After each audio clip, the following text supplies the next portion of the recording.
여전히 높은 12월 금리 인하와 유동성 확대에 대한 기대감으로 오늘도 뉴욕 증시 3대 지수 일제히 상승세를 이어가고 있습니다. 가장 먼저 다우 지수가 0.94%, 거의 1%에 가까운 상승폭을 유지를 하고 있고요. S&P 500은 0.35%, 나스닥이 오늘 0.24%로 다소 약합니다. 이 엔비디아가 계속해서 약세를 보이는 등 AI 반도체가 오늘은 흔들리는 모습을 보여주고 있기 때문인데요. 이 자세한 자금의 흐름 뒷장의 히트맵 통해서 조금 더 자세하게 보시죠. 우선 빨간색이 하락불, 그리고 초록색이 상승불이죠. 오늘은 여전히 금리 인하 기대감이 상당히 높습니다. 이 때문에 전반적으로 중소형주들 중심으로 초록불, 상승불이 켜지고 있고요. 반면에 이 엔비디아와 또 마이크로소프트, 아마존 등 일부 하이퍼스케일러들, 그리고 AI 반도체주들은 살짝 흔들리는 모습들이 나타나고 있습니다. 오늘 마이크로소프트가 다시 한번 AI 소프트웨어 관련 제품의 판매량을 축소했다, 이런 논란과 더불어서요. 또 다시 한번 전 인텔 CEO죠. 패킬 CEO가 AI 거품론을 부추기는 발언을 해서 이렇게 흔들리고 있는 각종 AI 반도체주들. 그나마 나스닥이 플러스를 유지하고 있는 이유가 바로 AMD CEO죠. 이 리사수 CEO의 발언 덕분이었는데 이 뒷장에서 조금 더 자세하게 보도록 하겠습니다. 그럼 과연 이 밤사이에 시장을 움직인 세 가지의 이슈들을 어떤 게 있었을지 바로 함께 보도록 하시죠. 가장 먼저 이 패켈 싱어와 리사수 CEO 간의 약간의 이런 싸움이 약간 일어났습니다. 이 말싸움이 일어났는데 가장 먼저 인텔의 전 CEO죠. 이 패켈 싱어가 이런 말들을 남겼습니다.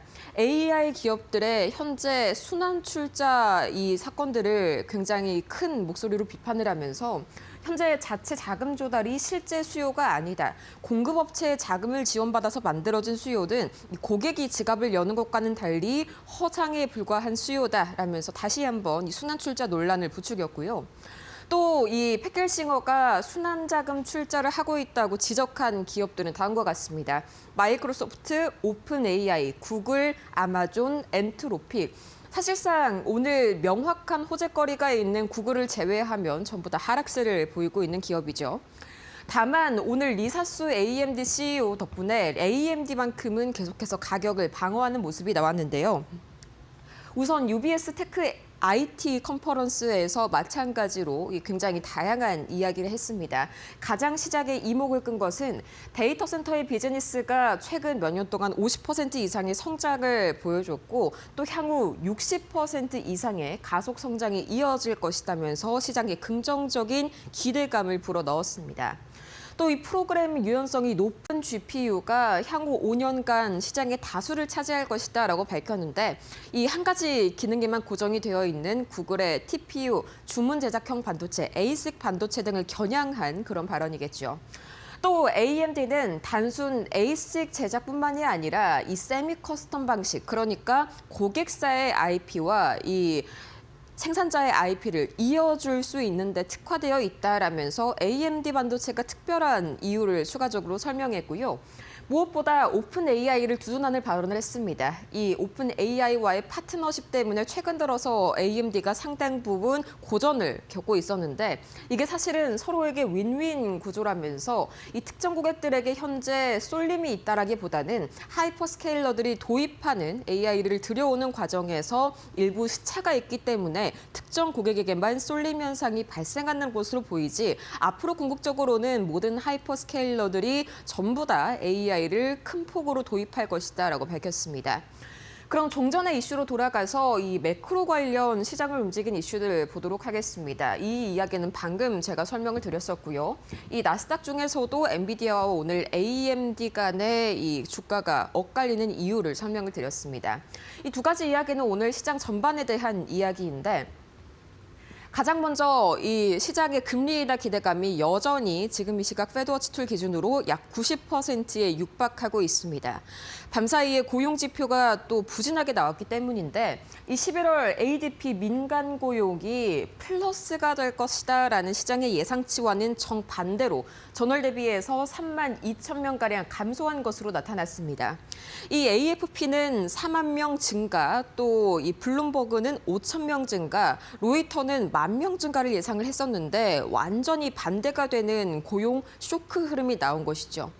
거기에 더해서 이 21월 ISM 서비스업 PMI도 발표가 됐는데 52.6으로 9개월 연속 확장 국면을 드러냈지만요. 자세하게 세부 항목을 보자면 고용은 6개월째 위축세가 나타났습니다.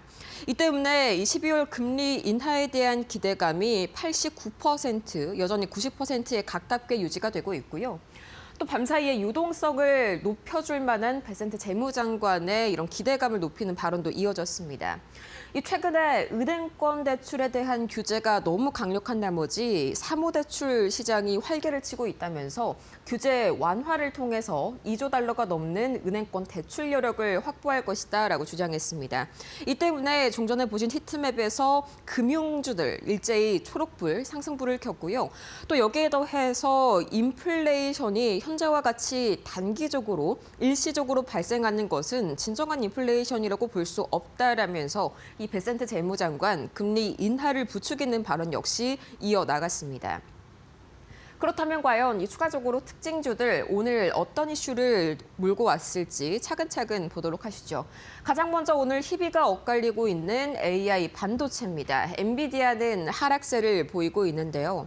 오늘 밤사이에 미국 상원 의원과 젠슨 황 CEO 간의 회동이 있었습니다. 이 회동을 갖기 전에 젠슨 황 CEO가 인터뷰를 했었는데 트럼프 대통령과 다양한 AI 칩 수출 논의를 하고 있지만 이 블랙웰 칩에 대해서 가장 최신 AI 칩에 대해서는 중국 수출에 대한 논의 자체가 이루어지지 않고 있다고 밝혔습니다.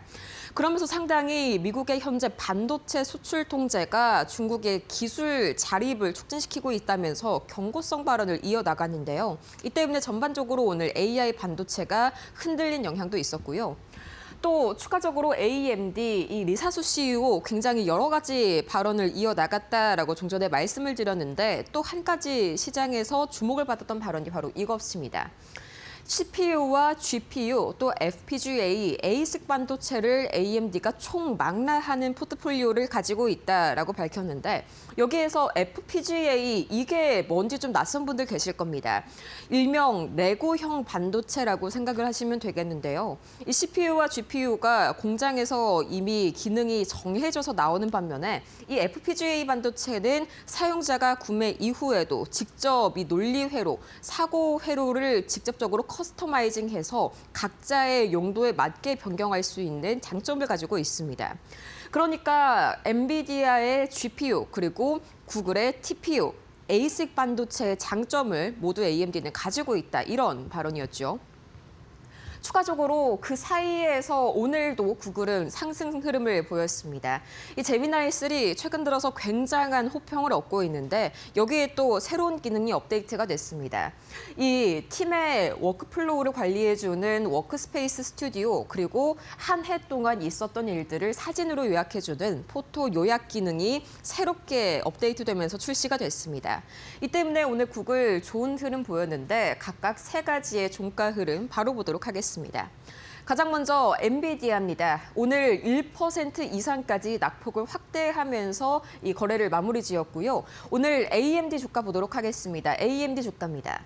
이 리사수 CEO의 각종 발언에 힘입어서 오늘 1%대까지 엔비디아와 정반대의 흐름을 보여줬습니다. 상승 흐름을 지었고요. 또 마지막으로 알파벳 구글 오늘 1.2%, 장 후반 들어서 약간의 상승폭 반납을 하긴 했지만 그래도 셋 중에서 오늘 가장 견조하게 이 반도체에 대한 기대가 많고 상승 흐름 탄 구글이었습니다. 이어서 세 가지의 M7 종목들 추가로 보도록 할 텐데요. 오늘 테슬라가 굉장히 장중에 강한 흐름을 보였습니다. 트럼프 행정부가 내년에 로봇 관련 행정명령을 발표할 수 있다라는 폴리티코의 기사가 나왔기 때문인데요. 이 때문에 현재 가장 크게 M7 중에서는 로봇으로 기대감을 가지고 있죠. 이 옵티머스를 현재 제작하고 있는 기업인 테슬라가 크게 움직였고요. 여전히 금리 인하 기대감이 높게 유지되고 있다는 점도 테슬라의 주가를 상방으로 이끌었습니다. 반면에 마이크로소프트는 오늘 굉장히 강하게 1% 이상 거의 2%에 가까운 하락폭을 장중에 기록했습니다. 이 더 인포메이션이 마이크로소프트가 AI 소프트웨어 제품에 대한 판매 목표치를 하향 조정했다라는 의혹을 보도했기 때문인데요.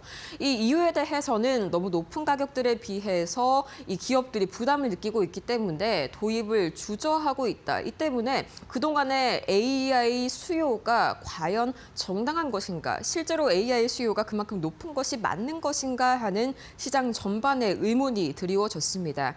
이건 역시도 오늘 AI 반도체의 약세를 이끌었던 대표적인 이유 중에 하나였고요. 마이크로소프트 사측은 이게 사실이 아니다라고 반박했지만 시장의 우려를 되돌리기에는 역부족이었습니다.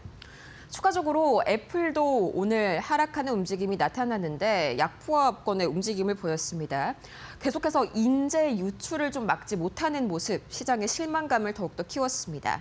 애플의 UI 디자인 총괄인 앨런 다이, 이 기술 테크덕후신 분들은 많이 들어볼 만한 이름이었을 텐데 이 사람이 메타로 이적하게 되면서 AI 제품 총괄의 디자인을 맡게 됐습니다. 이 때문에 오늘 애플 경계심에 주가가 하락했습니다. 그러면 세 가지의 주가 흐름 바로 보도록 하시죠. 가장 먼저 테슬라입니다. 4% 이상 오르면서 오늘 역시나 금리 인하 호재, 거기에 내년에 있을 행정명령 로봇 관련 기대감까지 겹치면서 가장 큰 상승폭을 M7 중에서 보여줬고요. 이어서 보도록 하겠습니다. 다음으로 마이크로소프트입니다. 2.5% 오늘 M7 중에 가장 깊게 하락폭을 시현했습니다. 이어서 마찬가지로 애플까지 보도록 하겠습니다. 0.71% 계속된 인재 유출 소식에 맥없이 무너지고만 애플의 주가입니다. 그럼 추가적으로 세 가지의 특징주들 제가 가지고 와봤는데요. 오늘 가장 먼저 넷플릭스의 약세가 히트맵에서 굉장히 눈에 띄셨을 겁니다. 장중에도 거의 5% 가까운 약세를 기록했는데 최근에 넷플릭스가 워너브로스의 입찰 경쟁에 뛰어든 것은 뉴스를 통해서 보신 분들이 많으실 겁니다. 그런데 이 입찰 제한이 사실상 이 반독점법에 대한 리스크를 키울 수 있다는 이런 시장의 우려감이 더해졌고요. 또 여기에다가 더해서 이 전액을 현금으로 입찰하겠다고 제안했는데 이게 사실 넷플릭스의 재무 구조에 엄청난 부담이 될 수도 있다. 이런 우려감까지 더해지면서 오늘 넷플릭스 급락하는 움직임 보였습니다.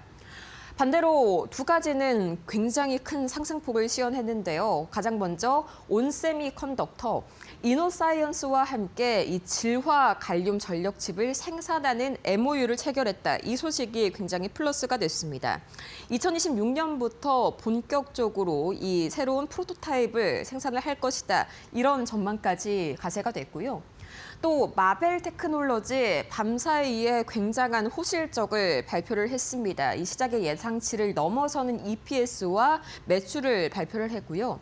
또 거기에 더해서 셀레스티얼 AI를 인수하겠다는 소식까지 기대감을 모아가면서 오늘 좋은 흐름 보여준 마벨 테크놀로지입니다. 그럼 이 세 가지의 현재 주가 흐름 바로 체크해 보도록 하겠습니다. 넷플릭스 4.93% 하락, 거의 5%에 가까운 급락 나왔습니다. 이어서 보도록 하겠습니다. 다음 온세미컨덕터 11%의 급등세로 오늘 하루 기분 좋게 마무리를 지었습니다. 이어서 마벨 테크놀로지 7.87%, 역시나 시장 예상치를 대폭 웃도는 3분기 EPS가 다시 한번 주가를 끌어올려주는 그런 요인이 됐고요. 추가적으로 6가지의 매크로 지표들 현재 어떤 흐름 보이고 있을지 가장 먼저 국제유가 보도록 하겠습니다. 국제유가입니다. 0.55% 상승하면서 다시 한번 배럴당 58달러 선을 웃돌고 있습니다. 사실상 59달러까지 올라온 셈이죠. 이 미국과 러시아 간의 회담이 최종 합의에 있어서 결국 불발됐다라는 이런 악조건을 가지고 있는 소식이 나왔기 때문인데요. 영토 통제권에서 상당 부분 러시아와 미국 간의 이견이 있었던 것으로 나타났습니다. 이 때문에 그동안 이 화합 분위기 속에서 계속적으로 이 공급 우려감이 낮아졌었던 국제유가, 다시 한번 공급 불안이 확대가 되면서 오늘은 반등하는 움직임이 나타나고 있고요. 원달러 환율은 소폭 진정됐습니다. 지금 이 시각 2원 가까이 내리면서 1,465원 선, 벌써 1,460원 선 중반까지 좀 진정되는 움직임이 나타났는데 달러 약세가 밤사이에 진행된 영향도 있었고요. 또 어제 또다시 코스피에서 외인이 대거 순매수에 나섰습니다. 이 때문에 원화의 상대적 가치가 부각되면서 소폭 진정되는 움직임이 어제에 이어서 오늘까지 나타났고요. 또 비트코인 보도록 하겠습니다. 비트코인 어제 7% 반등세를 이어갔었죠. 오늘도 2%의 추가 반등 보였습니다. 이 장중에 93,000달러 선을 탈환해서 아직까지 유지를 해주고 있는데 2주 만에 고점을 현재 기록한 상황입니다. 다시 한번 비트코인 ETF를 중심으로 수요가 다소 회복되고 있다는 점이 이 비트코인에 대한 그런 걱정을 사그라들게 만들고 있고요. 반대로 금도 오늘은 상승세를 보였습니다. 원래는 좀 엇갈리는 흐름을 보였지만 밤사이에 워낙 경제 지표, 특히나 ADP 민간 고용이 부진하게 나왔기 때문에 금 선물은 안전자산 선호 심리 상승에 따라서 온스당 4,200달러 선을 재차 돌파했습니다. 은가격도 마찬가지로 상승하는 움직임이 나타났고요. 미국채 10년물과 미국채 2년물은 오늘 같은 폭으로 3bp 내렸습니다. 지속적으로 금리 인하 기대감이 90%에 수렴하고 있고요. 또 마찬가지로 안전자산에 대한 선호 심리가 다시 한번 부각이 되면서 미국채 금리 하락세를 지속하고 있습니다. 그렇다면 과연 3대 지수 어떻게 오늘 하루를 마무리했을지 마지막으로 확인을 해보도록 하겠습니다.